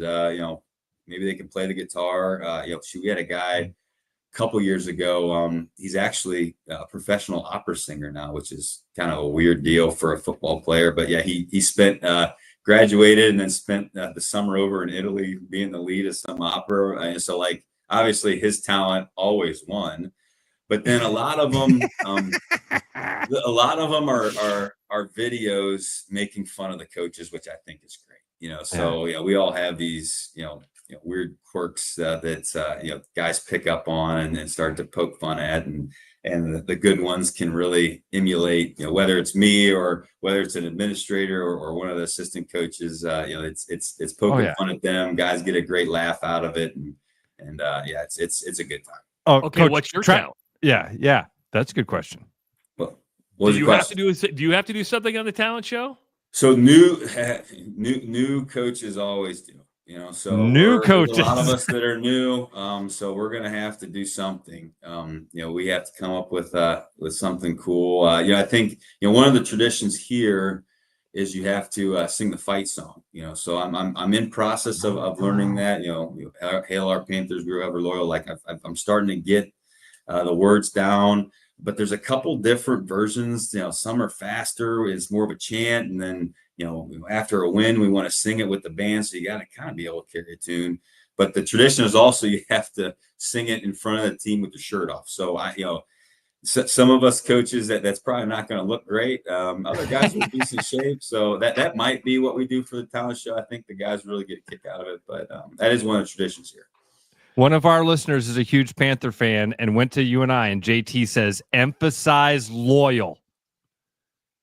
Got it. That's so on the back of our helmet, it does says, we have a new bumper back there that says ever loyal. So okay, all right, we could definitely emphasize that. Love it. All right, Coach. We're also getting a lot of questions, and I don't mean to put you on the spot, but this is what we do here. We just we don't ask for permission, we ask for forgiveness, and that is, in previous years, the old staff would come on every Thursday. And we talk UNI football every Thursday. I don't know if there's a day that works for you during the season, and I don't know if you'd be interested in something like that. We could do 7 o'clock on Thursday. Whatever works for you, we'd love to have you on weekly to talk about what's coming up that week in the game. Oh man, love it! Yeah, happy to talk with you guys. I've always enjoyed the show and enjoyed talking football, and you guys are great. And so I'll take a look at the in-season schedule. Is there a day of the week that's good? But happy to. It'd be a ton of fun. Awesome. All right, Coach. So how far into practice are you now? Did you get started yesterday? Yesterday was our reporting day, so today is the first day. We're getting ready to roll. We had a bunch of meetings, policies, procedures, standards, the stuff. Stupid HR stuff. You gotta, every 15 minutes, you gotta tell the guys to stand up or walk around or something, because it's just not, especially the older guys. I mean, it's the third, fourth, fifth time they're hearing it, so we had a lot of that yesterday. If you, we did post a neat video on social media. The official welcome to the team moment for our freshmen,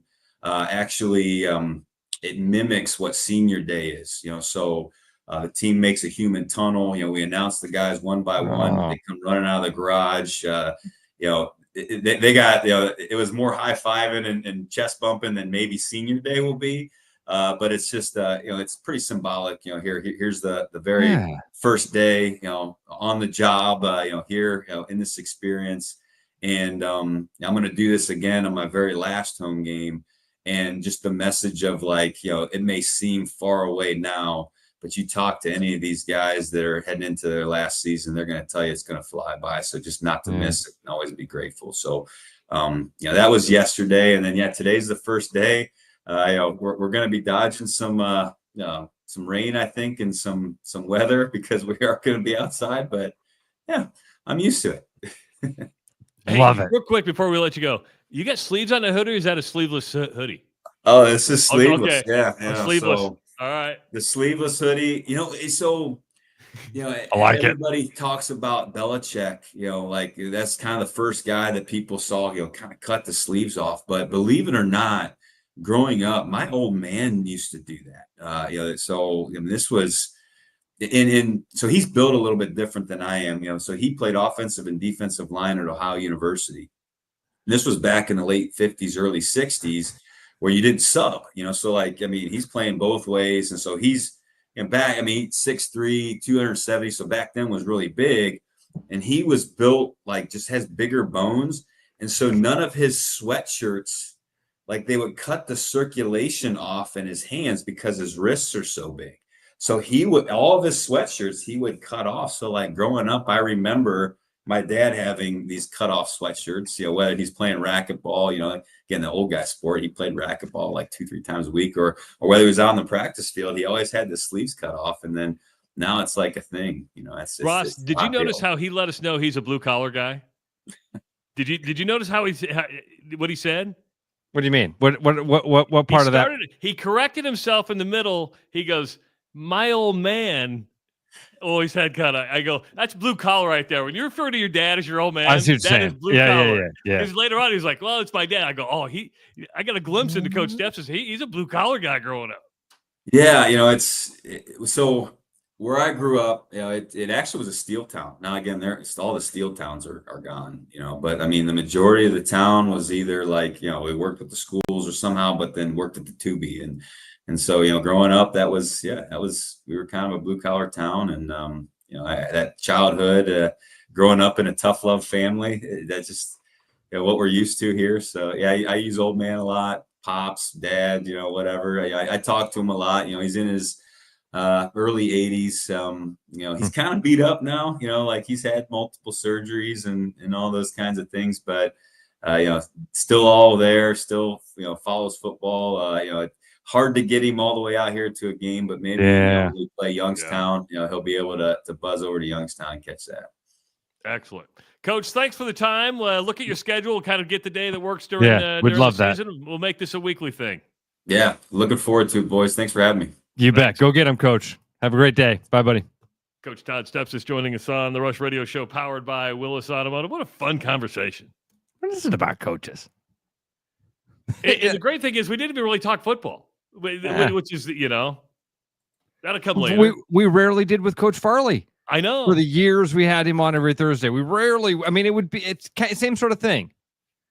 How's the team looking? We're practicing outside. We haven't even had a chance. Since I've been the head coach, the only thing we've done inside of our stadium is run calisthenics. And I'm okay with that. I'm all right with it. They're okay with it. I love the treating the freshmen incoming like it's senior day, giving them that welcome to this club thing that happens. Everybody, we're going to treat it just like it is when you go to leave here. You're welcome in and thank you for being here. Very cool. Look forward to those. And the UNI, the Uni Dome renovations. Yeah, man. I'm one of those idiots that always falls for the renderings. I see the drawings and I go, whoa. But I saw those drawings and I went, whoa. I would be one to tell you, don't fall for the renderings all the time. I know not to. And not saying it won't hear. It all depends on money, because what they do is when you want to start a capital campaign, you get these beautiful renderings, right? And then okay, instead of asking somebody what it's really going to cost before you put the renderings out, then you say, all right, let's get the price for the renderings. Then you go, oh, we have to value manage this. Value management is just a different way to. Oh, you wanted those windows to be real?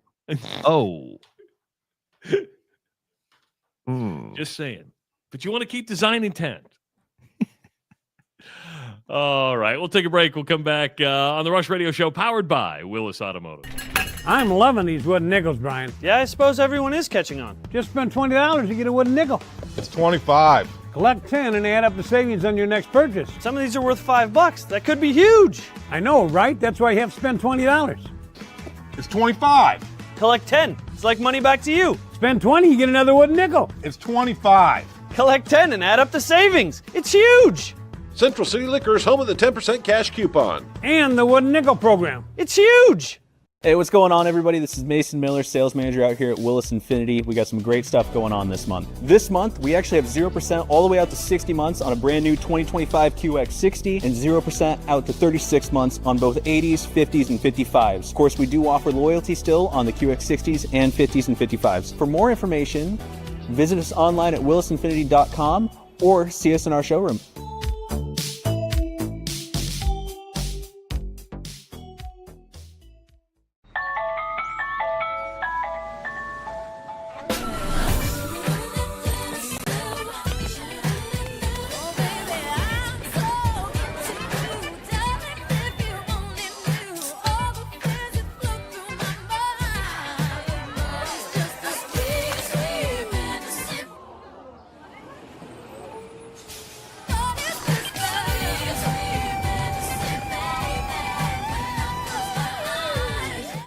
After Hawkeye football games this fall, Travis and Ross are right where they belong, with you taking your calls and giving unfiltered feedback. Right after Hawkeye football games, it's the Black and Gold Rush on the rushradio.com, the TuneIn app, and on YouTube. Missing a quality home-cooked meal? You know, the kind Mom used to make? Lucky for you, we found her recipe book. Welcome to the High Life. Welcome to the Champagne of Bars. Every business has priorities, and Priority One Heating and Cooling is no different. As a service provider, we prioritize quality air conditioners and furnaces that will keep your home at your comfort level year-round. As a small business, we prioritize doing things the right way and treating people fairly. As a truly local business, we prioritize our community. As a veteran-owned business, we prioritize duty and commitment. For big business service with local value, trust your home to the place where you are always Priority One. Hey, it's Marion over at Land Rover Des Moines, and I have one question. When was the last time you got an oil change? If it's been a while, come on down and take advantage of our new express service, where we'll get your oil change done in and out same day. Swing on by to drop off your car or schedule online at LandRoverDesMoines.com. Rush, strong opinions, weak filters, and just enough sense to stay on the air. It's the Rush Radio Show, powered by Willis Automotive. Ross, I really gotta pee. Okay. Okay, go pee. No, I can't, because if I pee now, I gotta pee in the cup when I go to the doctor. Oh, you're right. I thought you were like, dude, can you do the show flow? I'm like, yeah. No, it's like one of those, okay, my appointment's at 8:30. Can I hold my bladder for that much longer so I don't have to, like, you know, because if I go now, they'll be like, oh, I gotta drink some water. I want him to get my fresh urine. You want to get the good stuff. I'm glad to know. I'm glad to know that you were as unaware of river surfing in Iowa as I was. Okay, this is how white trash I am, okay? When you say river surfing, I'm like, if you want to be stupid enough to go water skiing in the river, go ahead, but that's your own at risk, because where I'm at, the Missouri River, you don't want to water ski in that, but go at your own risk. So what I was thinking, just, okay, you're water skiing in the river. There's actually like river surfing. It's called the Charles City Whitewater Park on the Cedar River. They have a feature called the DD Wave, the Dam Drop, known as one of the best river surfing waves in the Midwest. One of the best river surfing waves in the Midwest. That implies there are several.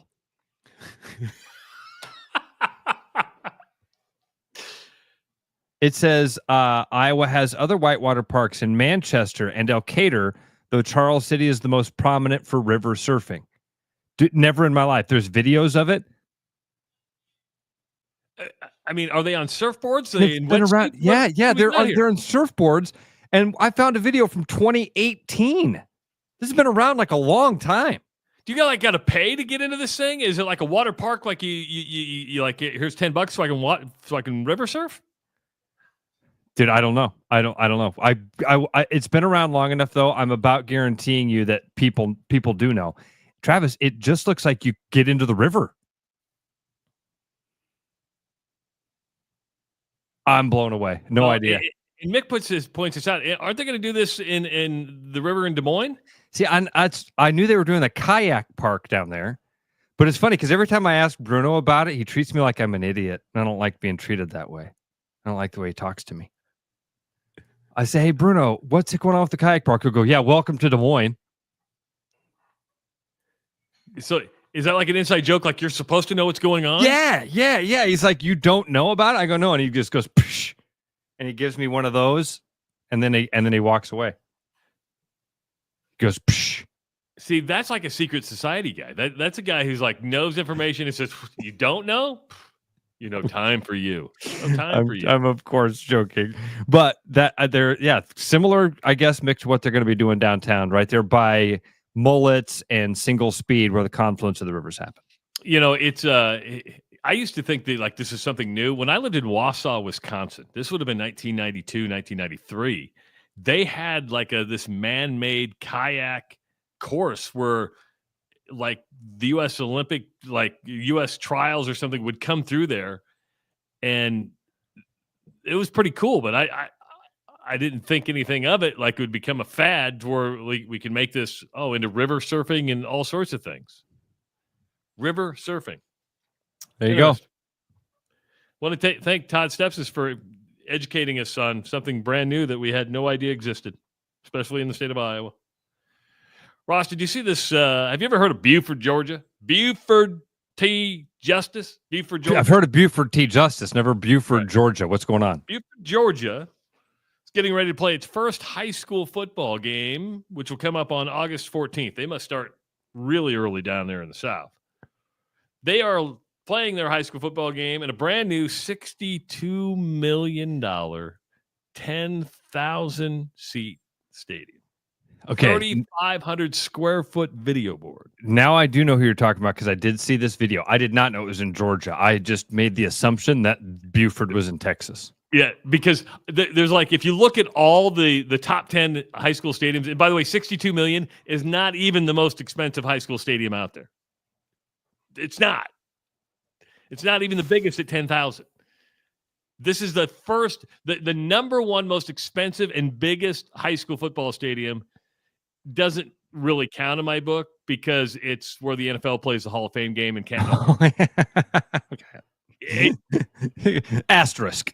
There's an asterisk because it wouldn't be that way if the NFL didn't play the Hall of Fame game. Yeah. So I think it's the Tom Benson Stadium. So, but every other stadium outside of that is in Texas. So this one in Georgia will be the first one to crack the top 10 as far as cost and seating, but it's like, I don't know, 6 or 7 when it comes to it. I don't get when it comes to school dollar, and I get some's going to be private, but I mean, Mediacom Stadium over at Drake was a hard enough sell for people, and that's multi-use, multi-school. Sure wasn't $62 million. Sure doesn't seat 10,000 people. Wow. Who has a stadium in Central Iowa? Who has the state beside? I mean, of a high school. Southeast Polk. Is it? Southeast Polk Stadium is freaking beautiful. It looks like a college. Like if you just told somebody, hey, we've got this football program in Central Iowa called Grandview. They've got a couple of national championships. They are perennial contenders at the NAIA level. And then you showed them the different facilities, you'd instantly make the assumption that was what or Drake University. You'd think that stadium was Drake. Like there's got to be somebody important plays there because it's a beautiful complex, man. Beautiful. And do they have like brick on the back side? I mean, to make it look like a finished stadium, or is it still kind of? I mean, I've never seen it. There's a lot to it, Travis. They have this. I mean, from the parking lot through the entryway to the way the facility is set up, it's all engineered to be perfect for that size. It really is. It's beautifully carved into the campus. There's a little tunnel thing that takes you from the parking lot under the street towards it's gorgeous. It's absolutely gorgeous. Then you walk in, you have this beautiful like mezzanine area that you walk around. Then when you get to the stands actually divide into a top and lower section. The lower section is designed for the students, and then the top section is designed for the parents. So the parents can sit in what feels like the first 10, 15 rows, not be surrounded by the kids. You know what I mean? The kids are below it's done right. Are there suites?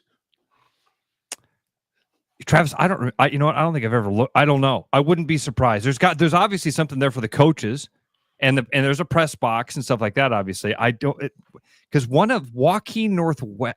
Man, I'm kind of stepping out of my bounds here, but I think Joaquin Northwest. I think their football stadium has a couple of suites on it. I think anything to generate revenue. And going back to what Todd Stepsis was saying, people are looking like, Northern Iowa's got enough financial problems. It's not like the athletic department makes money. You're going, why are you renovating the dome but did you hear what he's saying? We talked about it yesterday when it comes to, when we're talking about Hilton Coliseum, when you're just doing the HVAC system or widening concourses, that doesn't generate revenue. What they're hoping is premium seating and suite seating at the dome generates revenue. And you're able to charge, and when you improve the fan experience, and you're able to charge a premium on that, you can justify that and to help pay off said construction, but also make more revenue on the backside. That's all about fan experience, what they're doing. Yeah. It's funny. Mick mentioned 23 years ago, Valley Stadium was a cutting edge stadium. Okay. I'm gonna say something that's going to piss off some West Siders here. Valley Stadium's a fancy Williams Stadium. That's it. With just an extra deck on it, right? It's a fancy Williams Stadium. It's basic. It serves its purpose, but it's utilitarian.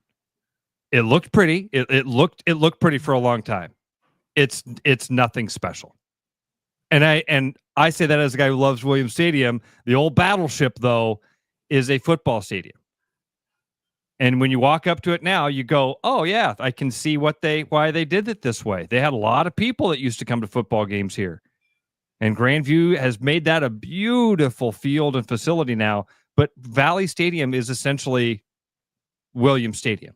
The interesting about Williams Stadium, and this, I wish I'd have known you back in. Now, you were quite a bit younger than I am. But when I first went to Grandview, so I arrived in Des Moines in 1989. You're talking basically a kid off the farm in Minden, Iowa, right? Small school. I remember seeing Williams Stadium for the first time ever, and I thought that was like, oh my God. You pull off East 14th Street, and you're just like, oh my God. As a small town kid, you're like, what would have been like to play football at this stadium? And I didn't know anything about East. I didn't know anything about but I just was like, that Williams Stadium has the biggest impression on me of maybe any high school football stadium in the state, just because small town kid going, oh my God, somebody actually got to play football here. That's amazing. Looked huge. Yes. It was at the time, man. And like you said, especially to a kid from Minden. Yeah. Yeah. So, but I can't imagine any school in Iowa spending $62 million on a high school football stadium. I don't know how many millions they spent out there at Southeast Polk on that new field. And I think that honestly, they're probably going to be buckling up or saving for another one, because I think that Southeast Polk's probably going to have another high school before too long. I mean, there's no boundary out there to the east. People are going to keep building houses. It's amazing when you're not landlocked, isn't it? How much you can grow. Growth, baby. Huh. Wow. So, yeah, I did see that video, that Buford but I just thought it was Buford, Georgia. Yeah, I thought it was Texas. I think that's the automatic assumption that everything in Texas is where these high school stadiums happen.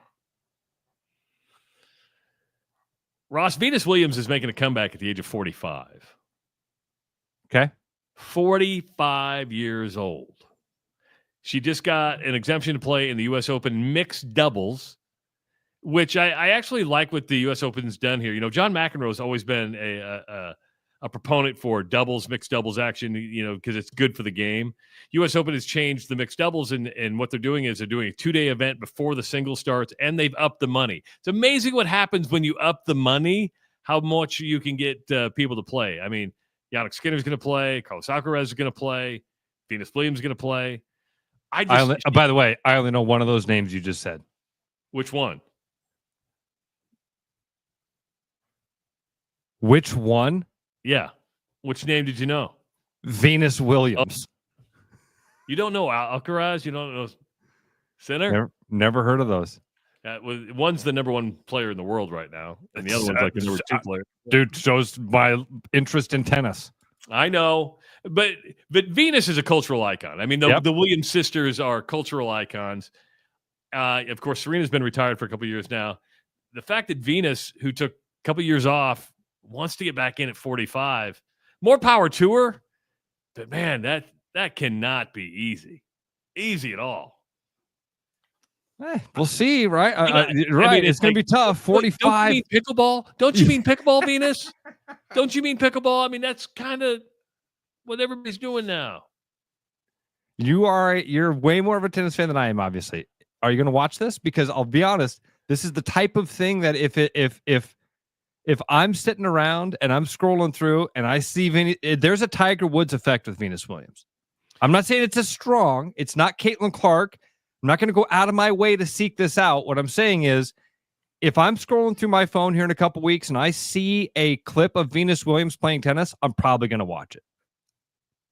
I like just watching to see what it looks like at 45. Well, but I also like watching mixed doubles, right? And the fact that you've got massive speed coming at you from, I mean, you're watching women play against men and vice versa, just the way that all works out. The problem is mixed doubles isn't on television a lot because nobody likes to watch. And the bigger names are not, if big names actually played mixed doubles and doubles, it'd probably get more television time. But for the most part, they focus on their singles career, which they should. That's where the money's made. Hell, I remember when the Davis Cup used to be a big thing. Do they even play Davis Cup anymore? I don't know. I mean, Jimmy Connors and John McEnroe were always big in the Davis Cup, which is an international competition. But hell, I don't even know if that exists anymore. There's your tennis talk for the day. We've talked way too much tennis. That's Love it, and I hope she does great, and it'd be a wonderful story because I'm a Venus fan like her. Did you? You're always the one that's bringing the WNBA talk to us. I'm surprised you didn't bring in the latest WNBA news to us today, Travis. What, the Cameron Brink played last night? No. That Brianna Stewart sat out the other night because she had an injury? I'm going to hell. I'm just going to tell you before I even start this story, I'm going to hell. And I hope not. I hope that's not the case because I love Jesus. But I cuss a little. I love Jesus. But I cuss a little. That's an old line from a lady on Ellen. This is from awfulannouncing.com. If this is true, I think I know what you're talking about. Is it possible? Is it possible that this isn't true? Because I thought that it was true. Am I crazy? Who does it have to deal with? And I'll see if we're on the same story. The Golden State Valkyries and the Atlanta Dream were deadlocked at 75 in the final minute of their game Tuesday night when play was interrupted. Yeah, I don't know anything about that. I thought it was a different story, so that's good. So I'm learning something new here. An object got thrown onto the court in the final minute of the game. As the clock struck 1 minute in the fourth quarter of the WNBA contest, a bright green item was seen being thrown onto the Gateway Center arena floor. Play continued as Golden State attempted to take the lead. When the ball went out of bounds following an errant shot, referees blew their whistles to stop the game while the object was investigated. A police officer was seen inspecting the object before cameras revealed it to be quite clearly a lime green dildo. The officer collected the sex toy and removed it from the court so play could resume. The Valkyries ended up winning the game 77-75. The article says, we got to admit, it was a bold move by the camera to zoom in on the dildo, for the production team had to put it on the air then, though they seemed to realize pretty quickly that they probably shouldn't be doing that. Perhaps no one was more surprised than the commentator, who realized it in real time as she was discussing. Quote, nobody's picked up the object yet, and dash, oh my gosh. See, I think you embrace it at that point. You know, I mean, you're like, oh my goodness, that's a little small for my taste. I'd like it a little bit bigger. You know, when it comes to the sex toys, anyway, right? What makes you pick out color? I mean, do you go to do you go to? I should have known. I need to apologize to everybody. I should have prepared myself for this. No. I should have and I knew. There's a part of me that knew. Let's look within for a second. I knew bringing this story to the table was going to open the floodgates, and I would allow Travis to go anywhere his brain could possibly go, and that I wouldn't know what direction that was going to be. Yeah. I was going to say I live next to the sex store superstore up in Ben, where I live. I don't live next to it, but I do walk by it quite a bit. Not that I go in, but I'm always intrigued. Like when you say it's a lime green, do you want it fluorescent so like at night you can get a good look at it? I'm just trying to figure out why they got to be like funky colors. Obviously, it wasn't a glass one, which is probably, safer hypogenically and gynecologically. But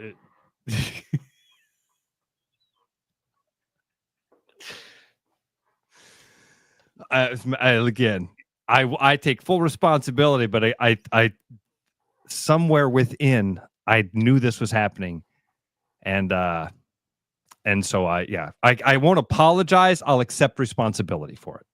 Okay.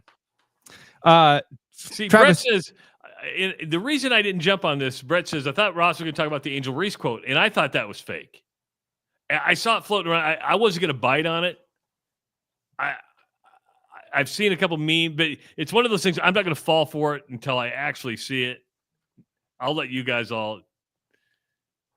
What the Angel Reese quote was.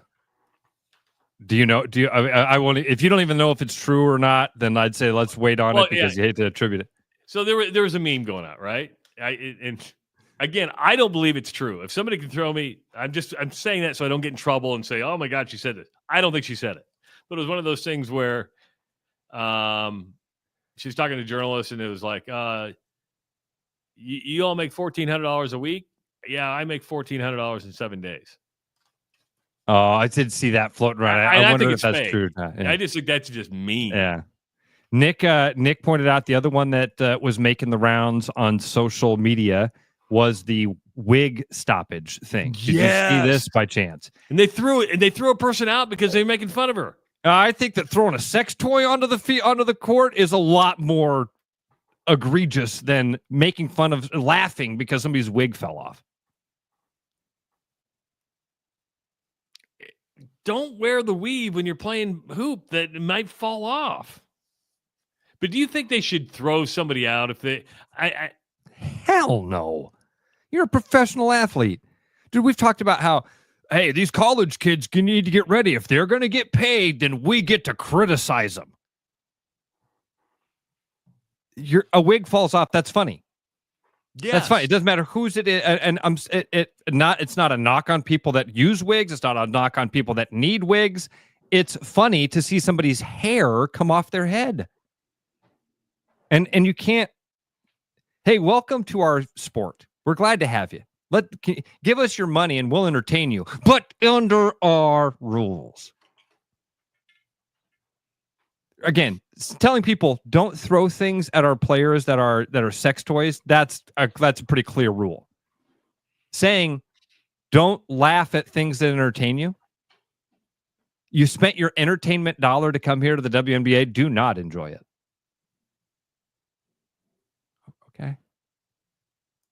Okay. Travis, how much would you spend? You're a Yankees fan. If I told you you could get some dirt from Yankee Stadium, would that be appealing to you at all? Is that No, something because it's just dirt. really?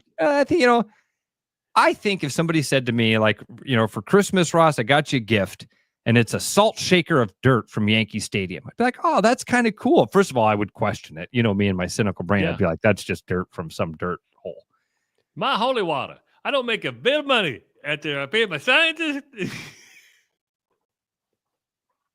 Okay, bottled and MLB authenticated on Fanatics.com, you can own a salt shaker full of Fenway Park dirt, Travis. That's right, dirt that at one point in time was brought inside of Fenway Park and possibly put on the field and then put in a salt shaker and sold to you. How much do you think the Fanatics are charging for a salt shaker of dirt, bottled and MLB authenticated?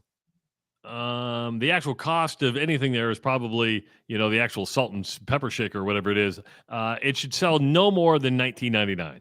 $49.99. $50.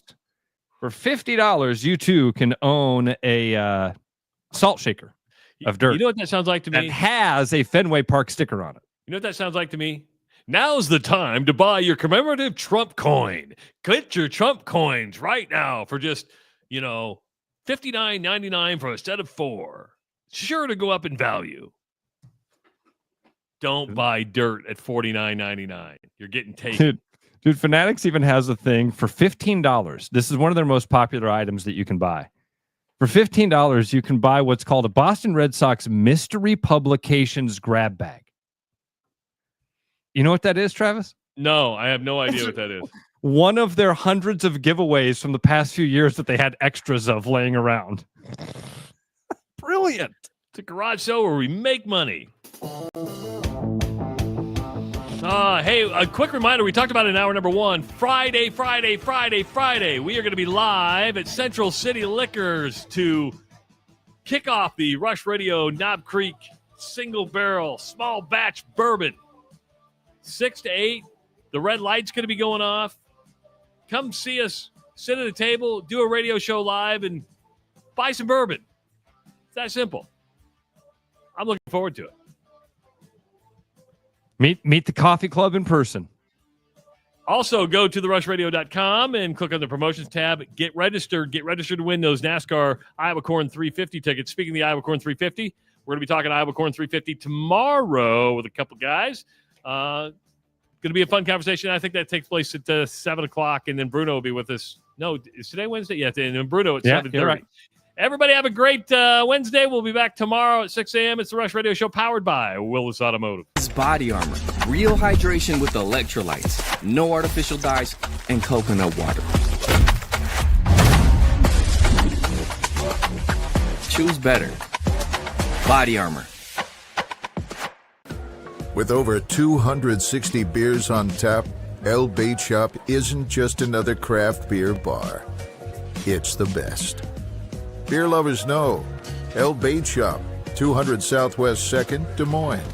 There's a new spin on casual dining near Drake University. Lucky Horse Beer and Burgers. Craveable faves, flatbreads, delicious burgers, frozen cocktails, and a crazy cool vibe. Get to Lucky Horse Beer and Burgers today. Are you thinking about buying a home this year? Start by getting pre-approved with Gary Presnall at Northwest Bank in Des Moines to see how much you can qualify for and what loan programs meet your needs. Gary can get you pre-approved in 30 minutes or less with a pre-approval letter to you. Gary offers first-time home buyers programs, VA loans along with FHA, IFA, and conventional loans. Call Gary at 515-975-6767 or find his profile at nw.bank.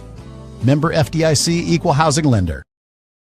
After Hawkeye football games this fall, Travis and Ross are right where they belong, with you taking your calls and giving unfiltered feedback. Right after Hawkeye football games, it's the Black and Gold Rush on the RushRadio.com, the TuneIn app, and on YouTube. Hi, I'm Sean McFarland, Service Manager here at Mini of Des Moines. July is here and so is the hot summer heat. Now is the best time to get your Mini in to make sure it and your air conditioning is ready for your motoring adventures this summer. Visit us online at miniofdesmoines.com or give us a call to schedule your appointment. Bread is made from scratch, freshly baked with locally sourced ingredients and love. At Big Sky Bakery, we take great pride in our delicious products. We know you'll enjoy them almost as much as we enjoy baking. Looking for the perfect golf escape? Experience links-style golf right here in Ames at Coldwater Golf Links. With rolling fairways, large greens, and unique routing, it's golf the way it's meant to be played. Whether you're a seasoned pro or just starting out, you'll love our course's welcoming atmosphere and friendly staff. Grab your clubs, book a tee time, and make every round unforgettable. Coldwater Golf Links, where great golf leads to great memories. Visit coldwatergolf.com to book your round today. Back to the rush. Strong opinions, weak filters, and just enough sense to stay on the air. It's the Rush Radio Show, powered by Willis Automotive.